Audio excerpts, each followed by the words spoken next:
As your sales and marketing guy, there are a few things that I've got to share with you today so that you can multiply your revenue over the next 12 months without increasing your ad spend. Now, that might seem contradictory to a lot of what I teach because the systems that I create are setting you up to scale. But we know that not every business owner is in that prime state to scale. Sometimes we need to stay exactly where we're at, but get more from what we got. So how do you get the most from what you got going on currently? Well, I'm going to share with you a couple of ideas and in hopes that you can implement these ideas and you can start to see an increase in your revenue. Now, over the next 12 months, I want you to start to do these specific outcomes. I want you to start to think about these 3 different ways for you to increase your revenue.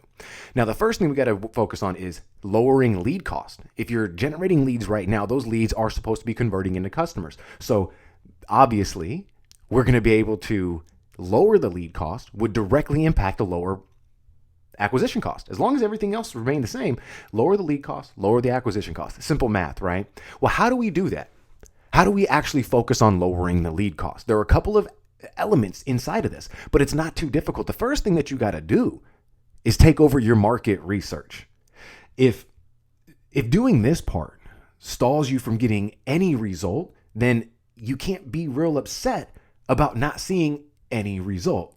See, the problem with a lot of business owners is they're not willing to put in the work for the market research. They want to hire somebody and then they want to use feeling in order to drive those decisions. So they'll ignore the data that's collected. Number one, because they didn't collect it. And number two, they would rather focus on feeling versus data. That's never going to work. Your market research is not about how you feel. Your market research is about how your market feels, what they're thinking, and why are they doing things. So when you have that dialed in, it's only going to make sense that the offer then we're going to present to them is going to be more in alignment with what they're actually needing. And then the sales process, based on how that avatar behaves, will be defined because we know who your avatar is. The word avatar sometimes gets a little bit overthrown. It's really just you finding out exactly who it is that you want to sell your product or service to.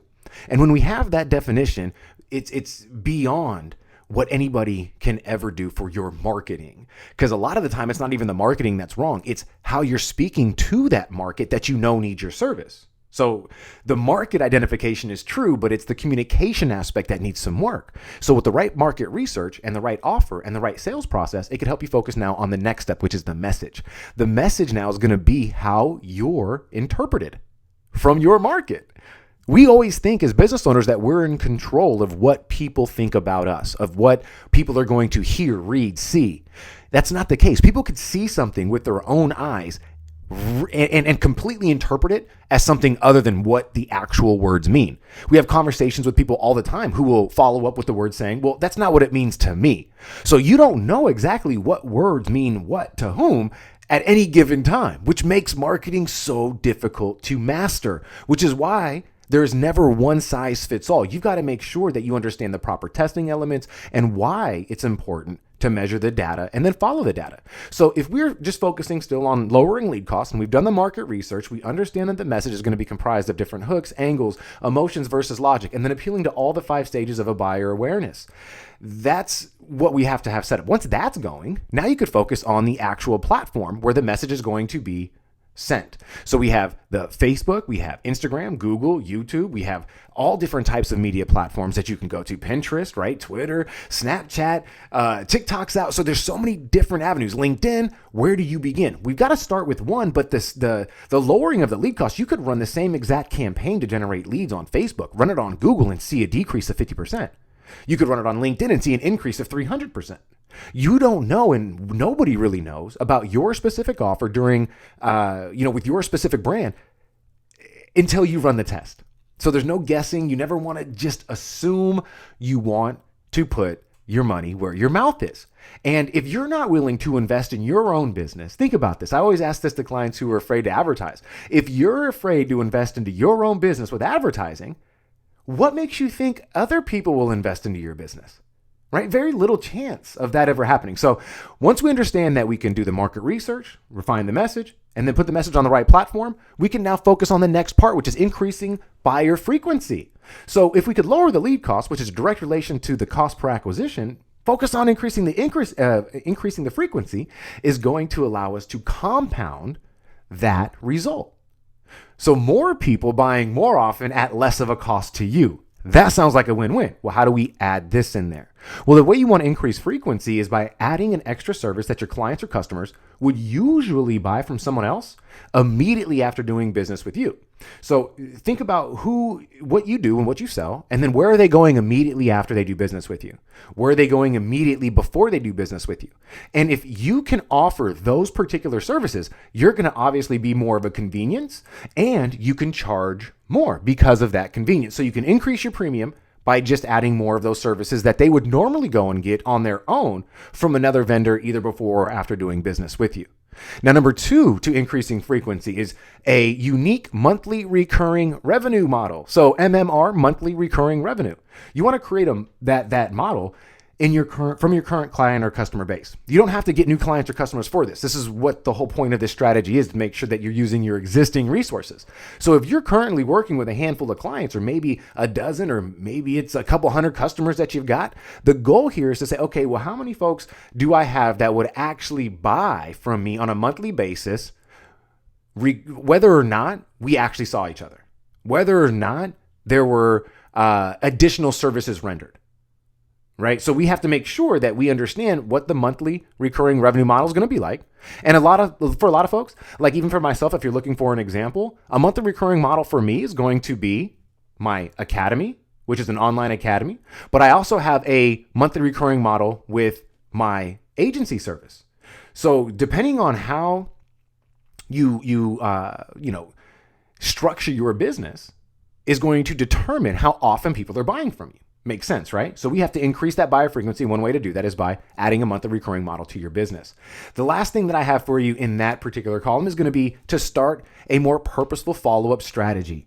We're talking about micro moment emails, right product, right time emails. We're talking about retargeting strategy, really. We're talking about loyalty schemes and membership programs that are focused on users' behaviors. So if we can give all of that to our market, can you imagine that they're going to buy more from us, right? If we start sending more of these micro moment emails, we start retargeting a little bit better with more of the right product, right time mindset, and we start building out these loyalty programs and membership programs that are focused on what they're doing, you're going to see them buy from you more often. And then finally, the increase of order value. You could see that if we just lower the lead cost and we increase the frequency, we're going to make more money, right? But now we're going to compound that a third time, and we're going to now increase the order value. So by adding a performance bonus if you sell services, or by offering a stronger guarantee on all your products, you will see an increase of the order value. It's really, a lot of the time, most people are afraid to put that big buck up front before they've given you a test run, before they've done that. Now, for me personally, we offer such a strong business, such a strong guarantee that we're able to, a lot of our clients are investing upwards of $10,000 with us within 1 or 2 phone calls, right? And we have a very long retention rate. And we have our clients that stick with us for an average of over 12 months. So you could see that by offering the right guarantee, by knowing that you have to take the risk as the business owner. You have to make it where there's no risk at all for someone to do business with you, right? Because if it's risk for me, why would I put money into something that's not a real investment, right? I should be able to know, okay, what am I getting back from this? What is the return on my investment? Okay, so as long as you're honest with your guarantee, then you will see an increase in your order value, and it's a strong one. Number 2 is going to be to bundle your top service or products together instead of promoting the value ladder. I see this happen all the time. They'll create a $7 product, $37 or $97, $197, $997, right? And it doesn't work anymore the way that it should, or the way that it used to. A lot of folks, they just really want what they want. And for you to go ahead and say, well, I'm not going to give you what you need until you give me these 3 upsells, or you buy these pre-sales before that, right? Or my core, my front end offer for $37, my $97 upsell, and my $297. Once you give me that, then I'll let you get access to the $997 good one that you really need, right? That's ridiculous. And so what's happening now is you're going to see your margins increase on that bundle. Instead of selling it one-off products as a value ladder, by bundling them together, you can actually charge more for that bundle, increasing your upfront order value. And you'll see that you could sell to less people and make more money. And when you do that, along with the other things I mentioned today, you can see the compound effect start to take place. Now, the final thing is to document everything. You're going to get a lot more people to order more from you more often when you have social proof. When people could type in your name or your company or your business and they could see that you've done business with other people and you are trusted. It's very important to document everything. Document, document, document. So think about what we went over today. Lowering lead cost, increasing frequency, and increasing order value. Once we have the system set up for all three of those things going on, you don't even need to increase your budget and you'll see a 5x of your revenue over the next 12 months.